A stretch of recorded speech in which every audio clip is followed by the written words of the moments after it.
and massive global trade networks were already shaping the world, while much of Europe was still in the early Middle Ages. And what if the greatest empire the world has ever seen? Night. We're diving into the untold history of China's story of brilliance, betrayal, invention, survival, and a civilization that refused to disappear. But China's story begins even earlier along the Yellow River. Yet from this unpredictable river came one of the world's first great civilizations. Over 3,000 years ago, the Shang dynasty ruled with bronze weapons, oracle bones. These weren't myths. There were early records evidence of one of the first writing systems still connected to modern Chinese characters today. A written language with roots stretching back over 3 millennia still alive. It fractured. It burned. It rebuilt. During the Warring States period, rival kingdoms fought brutally for dominance. Entire cities were destroyed. Millions died. Confucius walked from state to state, preaching morality, order, and respect. He died thinking he had failed. Even today, ideas about family loyalty and respect for elders echo his philosophy. A man obsessed with immortality. He ordered massive infrastructure projects and began linking defensive. He drank mercury in elixirs meant to grant eternal life. Frun, when his tomb was discovered in 1974 by farmers digging a well. They uncovered thousands of life-size terracotta soldiers each, with unique facial features standing silently to guard him in the afterlife. China's strength was never just military power. It was innovation. During the Han Dynasty, China opened the Silk Road, a network that connected East Asia to the Middle East and even Rome. Silk became so valuable that Roman senators complained it was draining their wealth. But silk wasn't the only treasure moving along those routes. Emperor traveled west. So did ideas, religions, and technologies. Most people don't realize that paper money was first used in China during the Song Dynasty. While Europe still relied heavily on metal coins, Chinese merchants were carrying government tissue notes. It was revolutionary and risky. When overprinted, it caused inflation, crises centuries before modern economics understood the concept.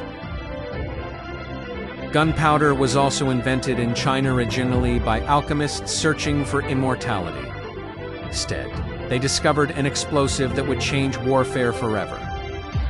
Fire lances, rockets, and early bombs were being used long before gunpowder reached Europe.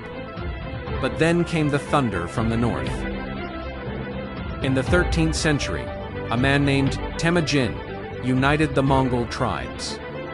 The world would know him as Genghis Khan. His armies moved with terrifying speed expert horsemen who could shoot arrows accurately while riding at full gallop. They conquered Central Asia, Persia, parts of the Middle East, and eventually turned toward China. The Mongols were ruthless. Cities that resisted were annihilated. But their strategy wasn't chaos, it was calculated terror. Surrender, and you might live. Resist, and you could be erased from history. By 1271, Genghis Khan's grandson, Kublai Khan, had completed the conquest of China and declared the Yuan dynasty. For the first time in history, China was ruled by foreigners. And here's something many people don't know: under Mongol rule, China became part of the largest contiguous land empire the world has ever seen, stretching from Korea to Eastern Europe. Trade exploded. The Silk Road was safer than it had ever been. Merchants, travelers, and diplomats moved across Eurasia under Mongol protection. It was during this time that a young Venetian merchant named Marco Polo arrived in Kublai Khan's court. He described a city called Kumbalik modern day, Baysun so wealthy and advanced that Europeans thought he was exaggerating. He wrote of paper money, massive canals, coal used for heating, and a postal system with relay stations stretching thousands of miles. Many doubted him. But archaeology has confirmed much of what he described. Yet Mongol rule wasn't equal. The Mongols placed themselves at the top of society. Central Asians came next, Northern Chinese below them, Southern Chinese at the bottom. Resentment simmered. And then nature struck. Floods, famine, plague. The Black Death, which devastated Europe, likely traveled west along Mongol trade routes.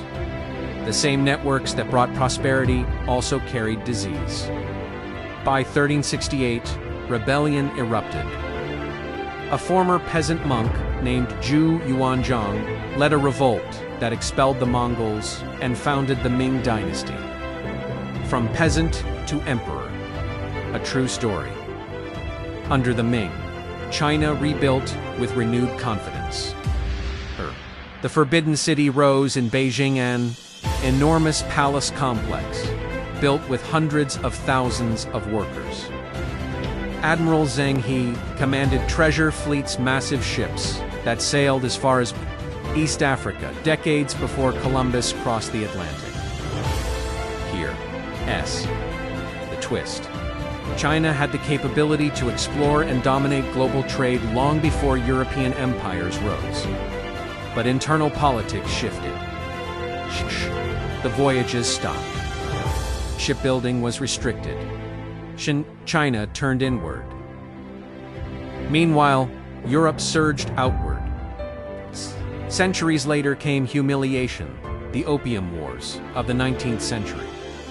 Foreign powers forced China into unequal treaties.